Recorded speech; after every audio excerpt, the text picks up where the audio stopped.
Gente, posso falar? Tem umas cenas de sexo explícito aqui que chega... Vamos dar início hoje ao Momento Leitura, meu novo quadro aqui no Instagram, já que toda vez que eu faço resenha nos stories vocês pedem mais. Conheçam então É Assim Que Acaba, da autora Colleen Hoover. Ela é uma autora best-seller e foi o meu primeiro livro de romance. Fora todos os livros que eu já li, sempre foram na linha de autodesenvolvimento, desenvolvimento humano, inteligência emocional, mas nunca de romance, nunca de historinha. Eu achava que era fútil, mas eu vou te contar que essa história é muito mais profunda e vai te ajudar assim como me ajudou. Vamos começar, que aqui ela conta a história da Lily. Lily é a protagonista desse livro, dessa história. E a Lily, ela é uma menina sonhadora, ela vive um romance logo na adolescência, tem a idealização masculina através da imagem do pai, como tantas vezes eu falo aqui com vocês sobre as consciências que as terapias me trouxeram através dessa projeção que nós fazemos da imagem masculina através da nossa primeira imagem masculina, que é o pai, o tio, o irmão, enfim.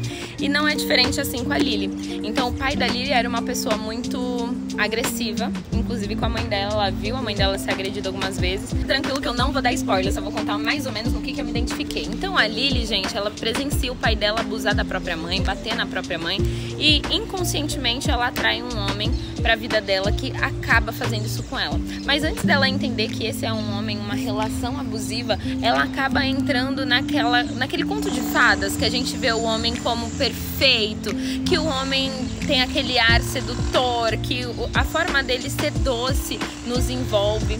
E se assemelhou muito com a minha história. Esse livro eu ganhei de uma aluna, porque a minha história vem disso, né? Eu tive uma infância com uma figura masculina agressiva, me relacionei nas minhas primeiras relações afetivas com homens agressivos, de diferentes formas, né? Desde a agressão física até a agressão verbal, a agressão psicológica.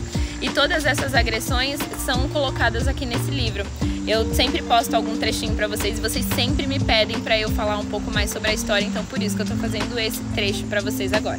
Esse trecho é uma parte de uma das primeiras brigas entre Riley e Lily, que são o casal protagonista aí dessa relação tóxica, e eu vou ler pra vocês rapidamente.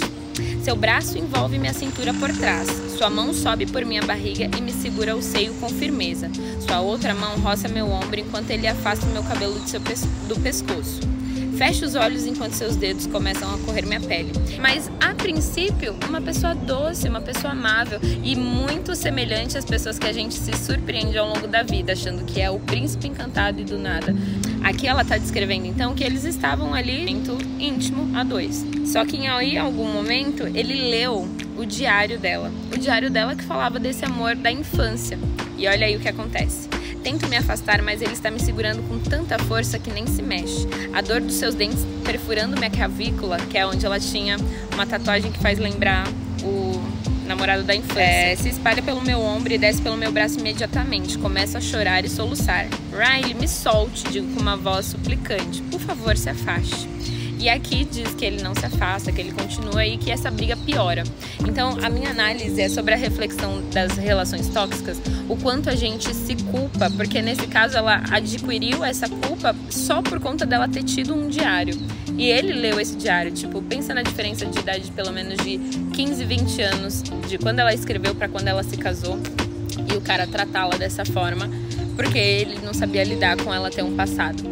E aí, se assemelhando um pouquinho com a minha história, que eu falei pra vocês que tem a ver com a minha história, por isso que eu acho que eu me conectei com essa história da Lily, eu percebo o quanto a gente se culpa, né? Tipo assim, caraca, o que eu fiz pra merecer isso? O que eu fiz pra ele agir dessa forma? E não, quem age é quem tem as motivações próprias.